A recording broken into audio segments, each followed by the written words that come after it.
पिछले 24 घंटे के अंदर हरियाणा में 2 हत्याएं हुई हैं, सरेआम गोली मार करके 2 हत्याएं हुई हैं। तो ये हांसी में जो कल घटना हुई है वो एक पॉलिटिकल पार्टी के नेता भी हैं, व्यापारी भी हैं, उनकी गोली मार करके हत्या कर दी गई। इसके साथ ही गोहाना में पानीपत हाईवे के पास वहां इसी तरीके से एक व्यापारी की गोली मार करके हत्या कर दी गई।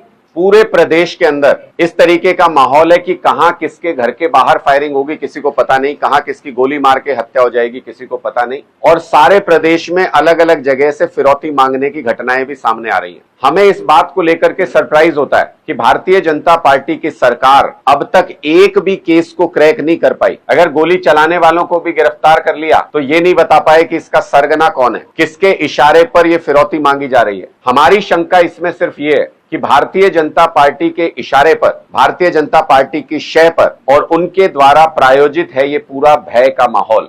ऐसा लगता है कि भारतीय जनता पार्टी एक सुनियोजित साजिश कर रही है। सरकार खुली छूट देकर के, प्रायोजित करके, शह देकर के इस तरीके की घटनाओं को बढ़ावा दे रही है ताकि इसकी आड़ में एक भय का माहौल पहले खड़ा किया जाए और फिर पुलिस को खुली छूट देने के नाम पर जब लोगों को यह लगे कि अब तो कोई और रास्ता ही नहीं है, भय इतना ज्यादा हो जाए लोगों के अंदर, तो फिर पुलिस को खुली छूट दे दी जाए, पुलिस के हाथ में एक हथियार थमा दिया जाए और जो भी विरोधी सरकार के खिलाफ आवाज उठाता है उसको कुचलने का खुला लाइसेंस पुलिसिया तंत्र को मिल जाए। इसके लिए एक माहौल क्रिएट करने की भारतीय जनता पार्टी कोशिश कर रही है। ये इस तंत्र का इस्तेमाल आने वाले विधानसभा चुनाव में करने जा रहे हैं क्योंकि भारतीय जनता पार्टी के अंदर इस बात का भय है कि आने वाले विधानसभा चुनाव में इनकी बहुत बुरी हालत होने जा रही है हरियाणा के अंदर, इसलिए ये इस तरीके का षड्यंत्र रच रहे हैं।